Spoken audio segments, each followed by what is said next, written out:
I'd like to introduce Touraj Daryaee, who is professor and Masi Chair in Persian Studies and Culture at the University of California, Irvine.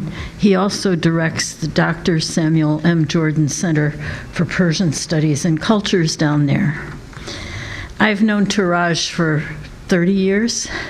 When he took my archaeology of Iran class, kicking and screaming, and studied the inscriptions in Persepolis. Since that time, he's become a distinguished scholar, and he has written on the Sasanian Empire, Sasanian Persia, the rise and fall of an empire. This book, published in 2009, won the British Society of Middle East Studies Award in 2010. He's also edited the Oxford History of Iran, along with many other very detailed publications of texts. Likewise, he's editor of the Dabir Digital Archives of Brief Notes, as well as the moderator of the main website on Sasanian Iran. So I think he will give us a wonderful presentation, and his title is Fearless Ērānšahr, Sasanian Coinage in the Context of Roman Relations. Please join me in welcoming Touraj.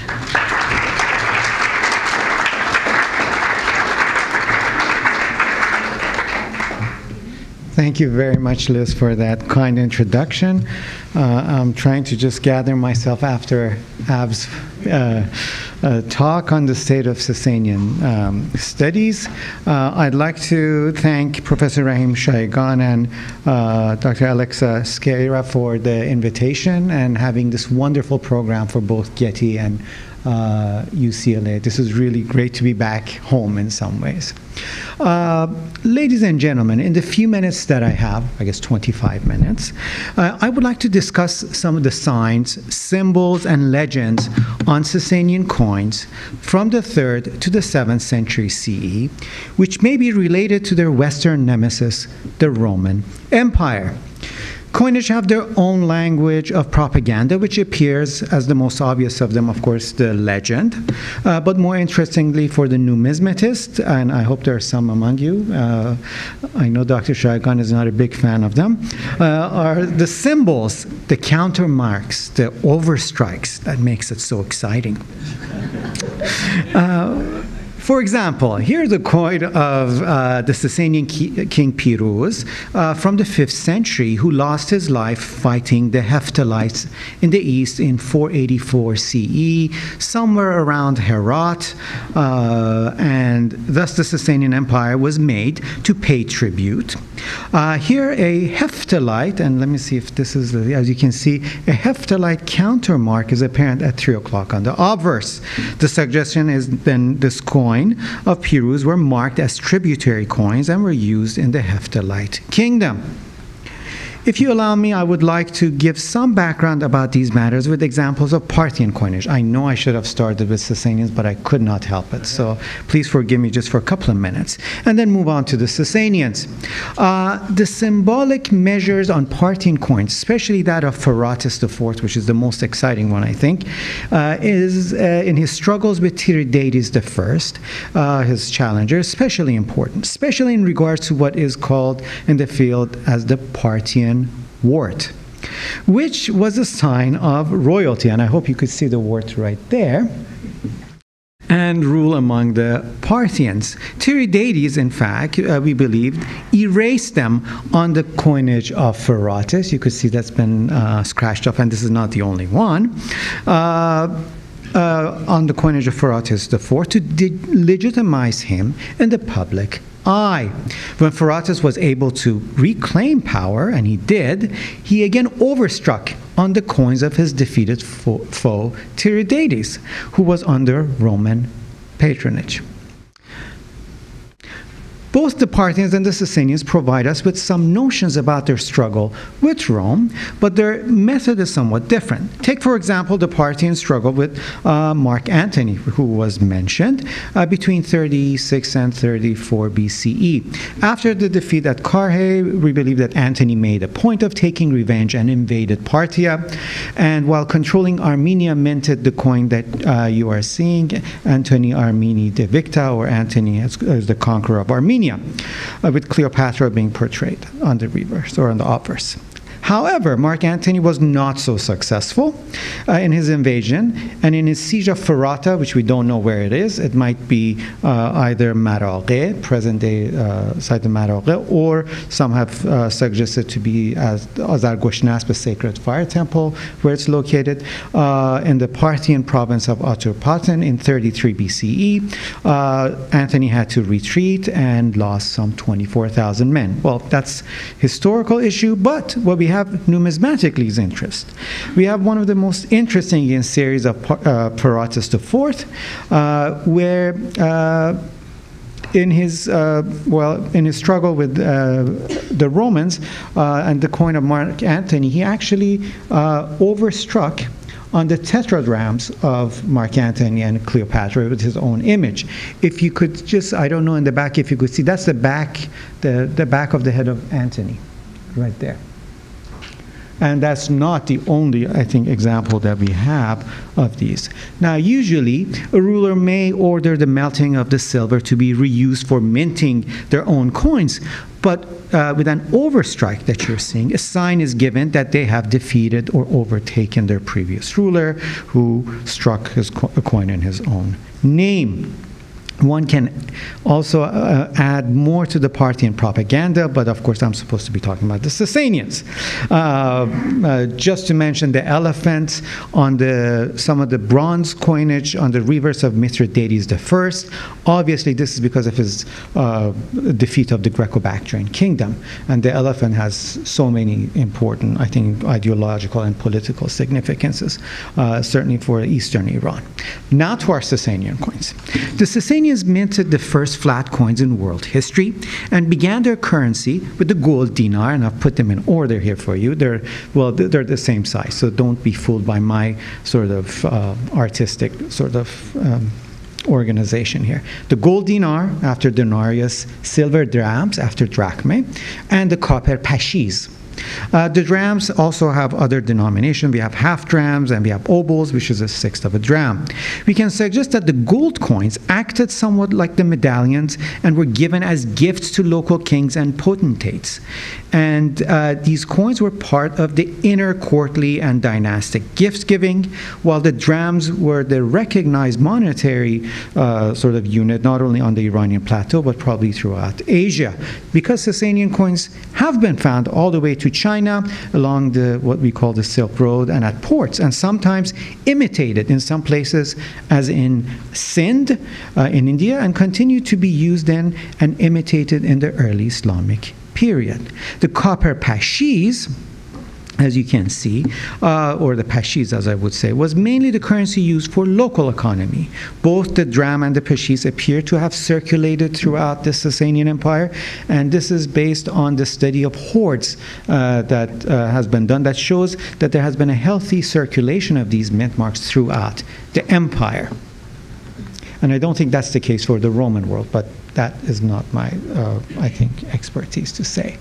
Now, some of the iconographic features of the early Sasanian coins follow those of the Parthians, namely the headdress. Here is Artabanus V, the last Parthian ruler, and here's Ērānšahr, the founder of the Sasanian Empire. So the headdress is similar, but the appearance of the fire altar is really a Persian tradition and existed all the way back from the time of Phraatarchus onwards with the local kings of Persis all the way to the Sasanian period. Of course, the significance is the new legend where Ērānšahr, the founder of the Sasanian Empire, proclaimed A, and you can read the inscription yourself, to be a Mazda worshipper, B, he's the king of kings of the Iranians, and C, to be from the lineage of the gods or the race of the gods. Now, more importantly are the coins of his son, Shapur I, who provides us with a new legend, simply an addition, which can be much discussed. On his coins, Shapur claims not only to be the king of Iranians, but also an Iran, non-Iranians. This is particularly interesting in light of the great Zoroastrian priest of the 3rd century, Kerdir, who maps out this Iranian and non-Iranian lands, or the landscape. And one can perhaps suggest here that beyond the religious view of Iran and Iran, Shapur's and Iran is the lands, obviously, that he has conquered in his struggles beyond the Euphrates, namely Syria and Anatolia, which came under his control. But Shapur I was well aware of his successes against the Roman Empire, and he did not miss a chance to provide a narrative of his victory, both written, which Dr. Shaigan has discussed in his latest book on who the audience is and what this inscription in both Greek, Parthian, Middle Persian for who it is intended to be, and as a photo op in different parts of the stronghold in the province of Persis, Pars. The death of the Roman Emperor Gordian, the settlement with Philip the Arab, which the Romans called ignominious, and the capture of the Emperor Valerian were placed together to show all those who lived or passed through the province of Fars the power and prowess of the King of Kings. So here we have the dead emperor, we have the captured emperor, and one who is going to be paying tribute. Now, Shapur I also minted gold coins as gifts to be circulated at the court, and probably for local consumption. For kings and sons of the kings, these are in Middle Persian the Shahan or Dvasburgan, who ruled the Sasanian Empire. The subject, however, is anything but imperial propaganda. Here's a rather recent find of a gold medallion of Shapur on the right-hand side, with the common titulature of King of Kings of the Mazda worshipping King of Kings of Iranians and non-Iranians, who is from the lineage of the gods. Sorry, I just put this 10th century coinage of Rukn-ud-Dawla, the Buyid ruler, who also in Middle Persian continued this tradition of Shahanshah and was propagating sort of this ancient Iranian tradition. So the Sasanians had an importance after their fall. But more interestingly is what appears on the reverse of this coinage, and it is the image of Shapur right there on his horse, and here's another rock relief, but on his horse with the Roman emperor. And this is not Gordianus, who was killed, nor Valerian, who was captured, but it appears to have been Philip. As the legend reads, this was at the time when the Caesar Philip and the Romans stood in tribute and subjection to him. Thus, we may surmise that not only the larger-than-life rock reliefs were made for nobility and those who passed by them, but mobile propaganda pieces were also circulated throughout the empire with the defeat of the Romans. Perhaps these coins were made from the very same gold that was taken as booty from Philip and distributed as coinage or medallions among the Iranian aristocracy, sorry to use that term here, aristocracy, to cement their allegiance to the King of Kings and the family of Sasan. There are also circumstantial evidences with the introduction of new iconography on the reverse of some of the silver drams of Shapur II from the 4th century, as well as the renewed interest on or emphasis on the idea of an Iran, non-Iran, which may point to his defeat of Emperor Julian, as you can see his coin up there, who himself did not shy away in his propaganda during his campaign in the East. He has very interesting, I think, series of coinage. One here, of course, you're seeing that it's minted, I think it's in Antioch, and one of these defeated foes are being pulled here. And here's, of course, again, Shapur with Valerian sort of lying down here. The same may be said, Julian, thank you, Julian. The same may be said for the 5th century with some of the Yazgirds overstrikes on copper coinage. This is the first one that I have seen, and it's just come to light. So I have it, and the owner so far. And these are, I think, some of the new discoveries, and we need to study it and see what actually he's. So this is Yazgird, and you can see the fire altar that's clearly been overstruck on a copper coinage that's not Iranian, probably. But the end of the Sasanian dynasty and Khosrow II, who engaged in the last great war of antiquity, that coinage becomes even more diverse and visible in terms of propaganda. The reforms of his coinage indeed is a response to the civil wars with his arch nemesis Bahram Chubin in 590-591. That is the first type coinage of Khosrow, which looks very much similar to his contender Bahram Chubin. And then the second phase is due when he is victorious over his other relatives and contenders such as Vista, where, and this is the second type of the coinage, and this is the third. I want you to see sort of it's in full large photo, where the titulature reads, Khwar Afzud Khosrow. Khosrow's glory has increased. But then on his silver and gold coinage, there are signs that may be associated with his campaign against Emperor Phocas and Heraclius. For example, there are curious coins. I call them curious because starting from the year 13, on the margins you find a Middle Persian sort of legend, which has been read as APD, AFD. In a recent work on the reform coinage of Khosrow II, Susan Tyler Smith has looked at all the previous suggestions and the meanings that this legend may carry. We have people such as Unbala in the 30s read this as marvelous, Mackenzie has read it as wondrous, and so on. What is clear is that these coins with the year 13 that begins with this sign is connected to the Perso-Roman wars. And this is something that not only I think Tyler Smith discusses, but all the way with Russians, Kolesnikov, Gurney, and others have suggested that are associated with Sasanian campaigns. I do believe that they were minted for propaganda, for some sort of a celebratory role, as Tyler Smith says. We do know that Khosrow II by 602 was able to consolidate his power within the empire and to place the Lakhmids under his direct rule and invade Syria, Palestine, and beyond. According to James Howard Johnston, by 603, the date of the coinage that we're talking about, Khosrow II had gained more than what he could have ever dreamed of. Hence, the suggestion that the minting of APD or AFD may be connected to the Perso-Roman wars. Here's my suggestion.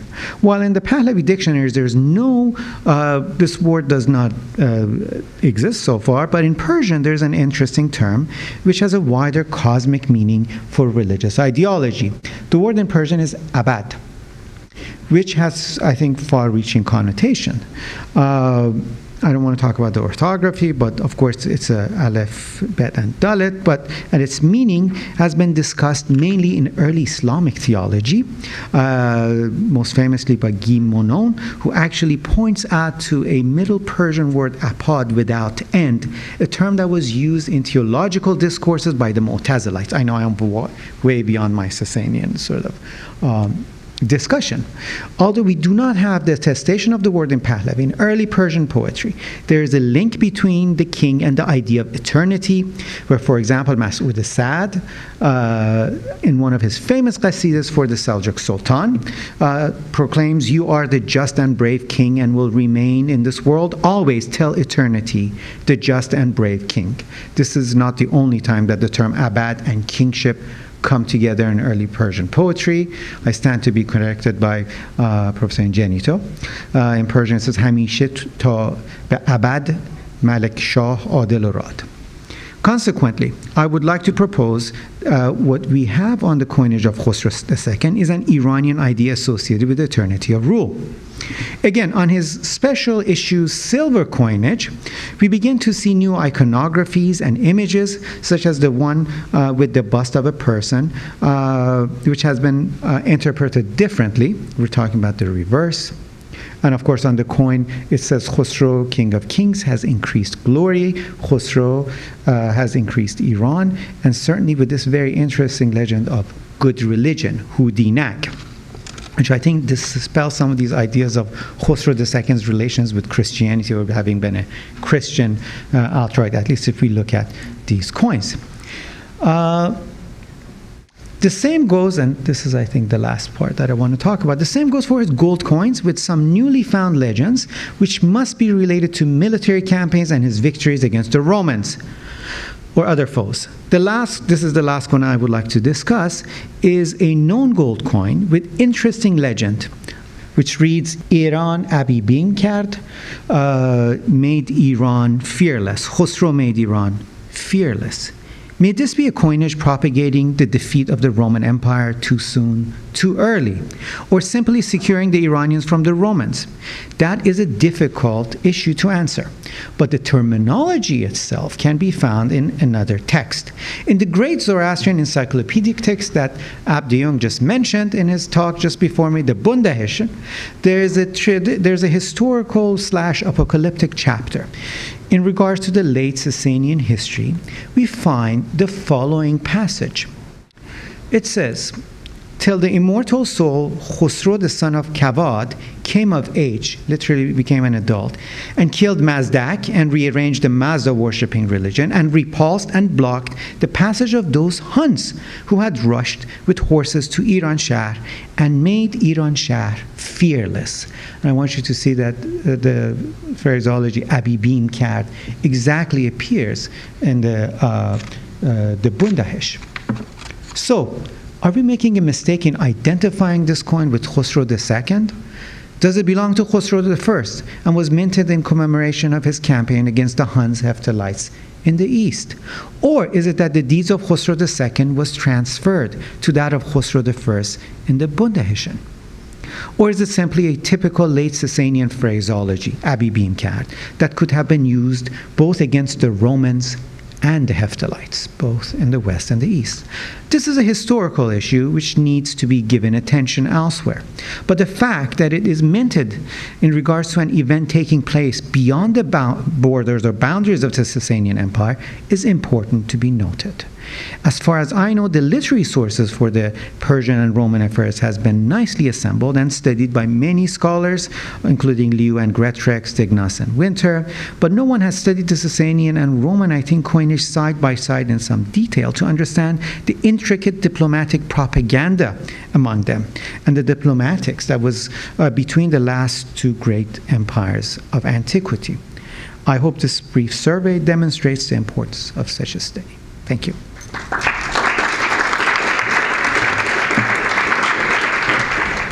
Any questions? I can ask Touraj one. Which do you think came first, the coins or the reliefs?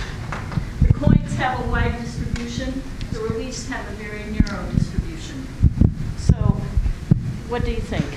Well, that's very good. I think the monetary regime was much more well established, with the exception of this gold coin, which, there must have been other ones.